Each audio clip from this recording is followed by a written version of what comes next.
yun talaga yung ano ko, goal ko nung time na wala pa akong trabaho kasi fresh grad pa lang ako. Gusto ko talaga maparanas kila mama. Hanggat kaya kong ibigay sa kanila, bibigay ko talaga.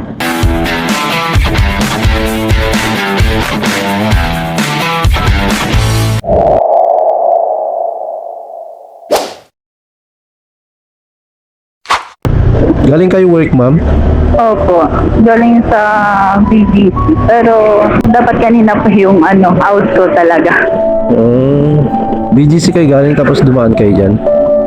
Lagi talaga ako dyan kuya nag-stop sa may water pan kasi nag-dinner pa ako. Kasi mag-isa lang.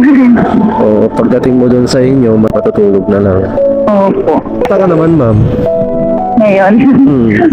How are you right now? Char. Yung maghapon hindi okay. Okay. Bakit naman, na-stress ko ba sa work? Bukod sa work, meron pang mga ibang bagay. Oh, okay. Sana bukas paggising mo, ma'am, okay ka na. Thank you, kuya. Actually, kuya, parang sa araw-araw, tinatry mo naman. Pero nagkataon lang talaga ngayong araw. May day talaga na hindi mo matatagong hindi ka okay. So, okay lang naman. Pagising ko naman, okay na naman ulit ako yan. Patawa-tawa lang, ganun. Yes, tawanan mo lang yung problema lang yan, ma'am. Kung yung problema, may solusyon naman yan. Basta, wag mo sayang yung araw na hindi ka masaya. Dapat happy palagi. Ayun. Kala mo lang sino magaling magpayo eh. Ikaw, kuya, kamusta ka? Tinanong mo kasi ako eh. Baka siguro lagi kang nagtatanong ng kamusta sa mga sumasakay sa'yo. Baka walang tumanong sa'yo ng kamusta ka? Sa totoo lang, ma'am, ikaw lang nagtanong kung kumusta ako. Okay na naman, ma'am. Ganito. Okay na naman ako, ma'am. Good yan, kuya. Yes. Although may mga problema, hindi masyado iniisip yan. Sineset aside ko yan minsan. Kasi may oras about yan, may oras naman pagdating sa trabaho. Mahirap kasi yun, ma'am, pagsabay mo problema, tapos trabaho, mas lalong mabigat sa pakiramdam yun, ma'am. Kaya, for the meantime, tanggalin mo muna ang problema sa isip at mag-focus muna sa trabaho. Okay naman na, medyo na-stress lang. Parang yung stress ko nung hindi ko na-express nung mga nakarang araw, parang ngayon ko lang na-express. Oh. Yung araw. Pero okay naman na yung mga inisip ko. Kasi kuya, di ba, kadalasan siguro sinasabi ng mga tao, ang kadalasan talagang sitwasyon, yung panganay, yung mas may responsibility. Pero hindi kasi nila naisip. Kala din na yung mga solong anak, alam mo ba yun? Kala nila spoiled, ganon. Pero hindi nila alam, mas mabigat din yung responsibility ng solong anak. Kung sa wala kang kapatid na malalapitan din. Lahat ng responsibilidad nasa iyo. Ayun. Parang ganyan. Solong anak din kasi ako. Tapos, ito, although ilang months na din ako dito sa Manila, first time ko din po ito mahiwalay kila mama.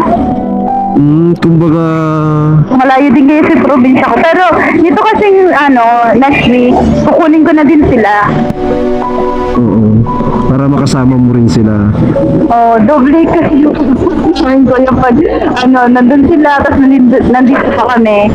Though yung bahay namin parang napag-isipan na lang namin na paupahan muna. Kasi may bahay din naman kami doon sa Bicol pa kasi kami kuya eh. Saan sa Bicol, ma'am? Kamsur. Kamsur. Hindi ako tulad ng mga katrabaho ko na pag namimiss yung home nila, kaya nilang umuwi kahit mga 2 to 3 hours yung bahay nila. Akin kasi 10 to 12 hours. Di kaya ng isang off. Oo, tama naman. Ayun, kung sakaling naman, ma'am, hindi sila nang pupunta dyan para at least yung punta mo sa bahay and padala mo sa kanila, hindi na siya nahahati, di ba? Gusto ko lang wala. Hindi ko din naman matitiis yung parents ko kasi yun talaga yung ko. Parang goal ko nung time na wala pa akong trabaho kasi fresh grad pa lang ako. Gusto ko talaga maparanas kila mama.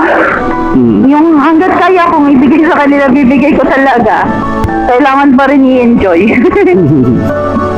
Kasi yung mga time na yun lilipas yun na pag hindi mo na-enjoy, wala. Sayang. Yun yung time na dapat i-enjoy mo lang dapat. Hindi mo naman yun mababalikan. Yes, tama. Yun ang sinasabi ko na dapat maging masaya lang sa araw-araw. Para hindi masayang yung araw na lumilipas.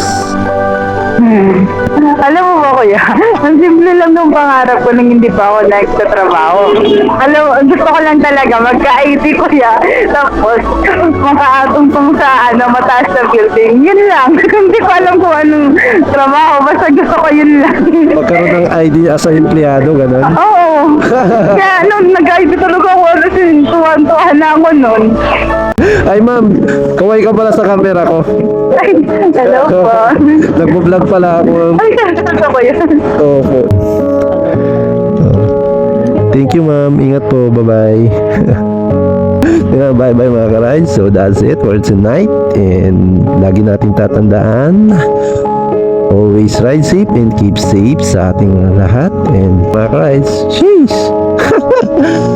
Hoy, Pops!